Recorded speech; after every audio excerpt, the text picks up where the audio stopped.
जय श्री राम। रामायण सिंधी शायरी में व्याख्या हिंदी में पृष्ठ 36 अयोध्या कांड। इसके पहले राम, सीता और लक्ष्मण वनवास जाने के लिए तैयार होते हैं और अपने पिता से आज्ञा लेने आते हैं। राजा दशरथ ने जब तीनों को देखा तो बहुत व्याकुल हो गए। उनका धीरज टूट रहा था।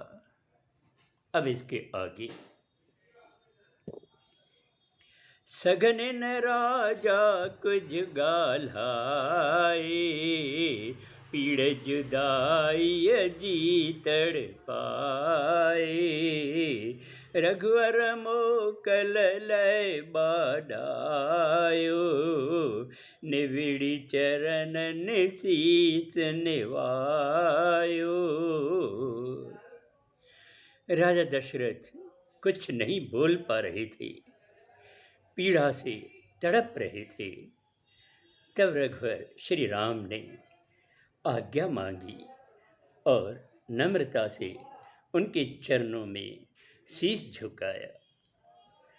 पूज्य पिताजी आज्ञा चाहा, वचन अहाँ जेते खुश आया।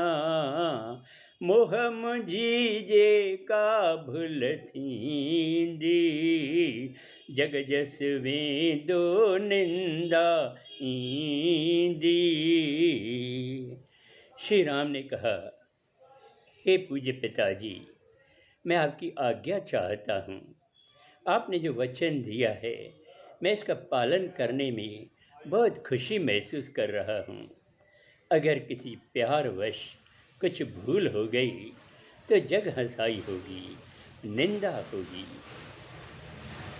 खलक दुखी सुधीरा जाना है, कुछ बित कह के को नस जाए।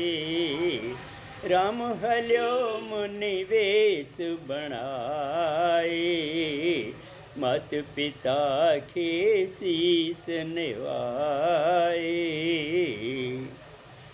पूरी प्रजा दुखी है और राजा दशरथ तो जैसे होश में ही नहीं है। किसी को कुछ नहीं सूझ रहा था कि क्या किया जाए।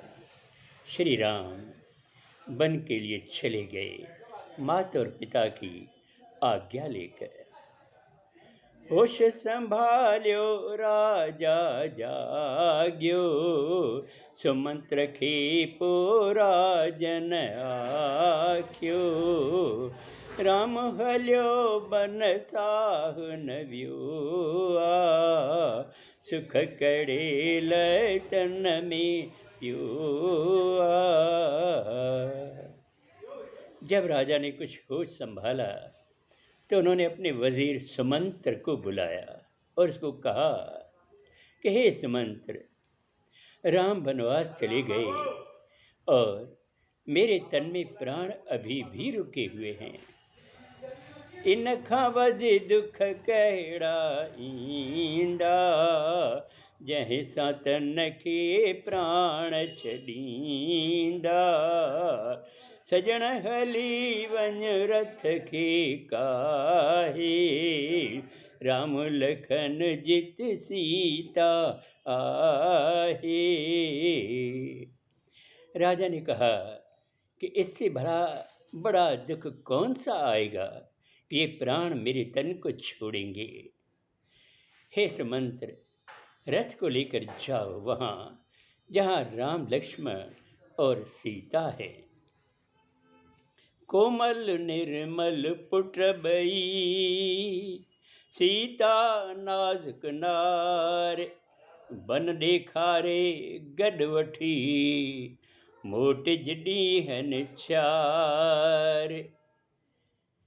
मेरे दोनों पुत्र बहुत निर्मल हैं, कोमल हैं, और सीता ने भी कभी ऐसा दुख देखा ही नहीं है।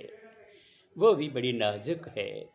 हे सुमंत्र, तुम जाओ और उनको 2-4 दिन वन दिखाकर वापस ले आओ। अब आगे अगले सोमवार को। जय श्री राम।